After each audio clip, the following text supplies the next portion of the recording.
kapatid, wala pong patay na muling nabubuhay. Wala pong ganyan mga kapatid. Kaya bakit ko nasabi na si Kristo hindi pa po namamatay? Kasi babalik siya. Meron po kung naniniwala po tayong mga Katoliko, ano bang religion, na people's of the book, na babalik si Kristo, totoo po yun mga kapatid, sapagkat hindi pa po siya namamatay. Si Jesus Christ po ay nasa second heaven, pangalawang kalangitan. Kasi yung kalangitan ng Allah ay nahati sa 7 heaven. Si Kristo ay nasa pangalawa. Kaya po, siya po ay babalik. Babalik po si Kristo at pagdating ng second coming, yun po ay siya po ay papatay. Doon pa po siya mamatay at muli siyang mabubuhay. Kasi kung tutusin po natin mga kapatid, sa Biblia po, kulang po yung kwento.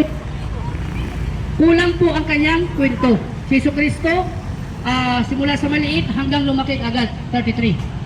And then, ang unang himala ni Kristo sa Biblia, ang paggawa ng alak sa kasalan ng Kana sa John chapter 2, na gisugo siya na paghimo ko og imnunon usa nga propeta sa Allah, ipahimo ni mo imnunon pamaji ko ni. That is mali. Kamali-mali po mga kapatid. At si Kristo po, ng panahon na yun ay hindi niya ginagalang ang kanyang ina. Hindi niya tinawag na mama, nasa Biblia. Ang sabi niya, ginang o babae. Ibig sabihin si Kristo, wala po siyang respeto sa kanyang nanay. Hindi po ganun ang kasulatan ng Allah. Sinabi po ng Allah, dalikal kitabul la rayba fihi hudan lil muttaqin. Ito ang aklat na walang pag-alinlangan. Dito matatagpuan ang mga lahat ng natatakot sa Allah.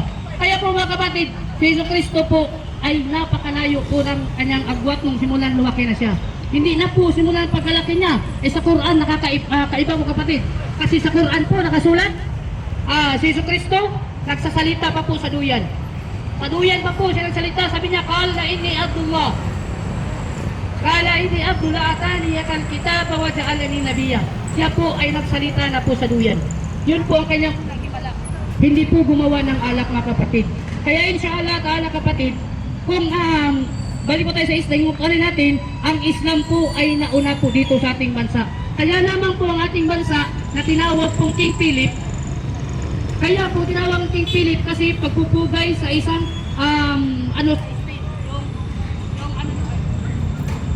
yung ng Spain, yung hari ng Spain na si King Philip II ay naging Philippines, naging Philippines. Kaya kung tutusin po mga kapatid, sa tuwing Independence Day, June 12, hindi po kasali ang Mindanao. Inaano po niya, marami pong nagano niya, ang Mindanao hindi kasali sa Independence Day kasi ang Mindanao hindi po nasakop ng mga Kastila. Ang nasakop po ng mga Kastila ay ito lamang pong Cebu at saka Luzon, yung sa Luzon. Kaya po nakapagtataka po mga kapatid, hindi po tayo dapat kasi yung merong isang dato na sa suka po natin makikilala, sa suka na si Dato Puti. Pero hindi natin alam, siya po ang leader ng lahat ng mga datos hanggang dumating po sila sa Nasog, Batangas. Kaya yung mga Batanggenyo, oras-oras, minuto, tinatawag yung Diyos ng mga Muslim, alae, alae, alae, alae. Kasi nandun yung mga 10 ibang dato na tuman.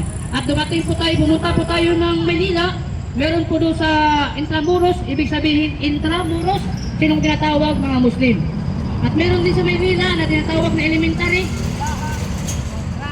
Raha Lakandula Elementary School. Kaya ang Islam po ay hindi po bago sa ating bansa, hindi na una po sa Christian. Ang Christian naman po ay ang mga Christian naman po ay dinaan po nila sa dahas. Dinaan po sa dahas, ang hindi po yumakap sa cross ay walang awang pinagpapatay.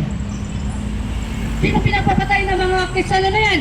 Yung mga Muslim, na innocent Muslim, walang awang pinagpapatay, bata, matanda, pinagpapatay nila. Dinaan nila sa dahas ang kanilang relihiyon.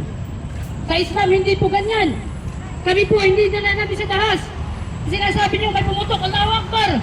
Kung may pumutok pa, wala. Yun po mga kapatid, ang relihiyon ng mga Kastila na yun, ang dala nila, ay dinaan po sa dahas, walang awang pinagpapatay yung ating mga kapatiran ng mga Muslim, ang ating mga ninong Muslim.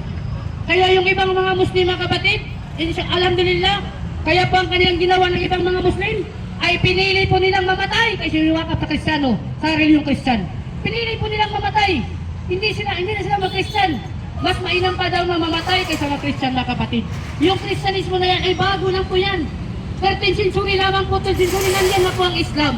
Nandito lang po yan, on March 16, 1521, 15th century pa lang ang Islam. Yun ang mga Kastila na walang awang pinagpapatay, pinagsasakot, pinag-anoting mga kababatan. Yan po ang katotohanan mga kapatid. Napakasakit ng katotohanan. Dan po sa Mactan, Cebu. Sa Cebu, doon pa nagpasing-abot ni Dato Lapu-Lapu. Si Dato Lapu-Lapu, isang Muslim, isang tausog. Isang tausog.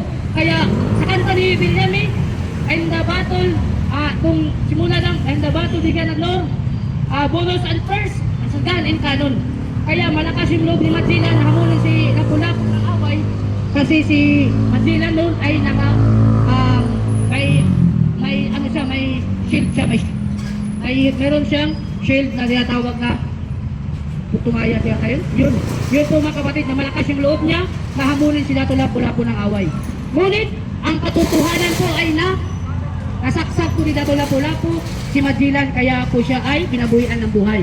Na malaman po ng unang Spain na namatay si Dato Lapu-Lapu, pinadaan po ang malaking yung kasamahan ni Miguel Lopez de Legazpi. Pumunta sila ng Manila, kaya yun. At sa naman, ang mga Muslim naman po ay pumunta ng Visayas at nandun sila sa Mindanao. Sa Mindanao po mga kapatid, meron po tayong mga kapatiran na tinatawag ng mga Marana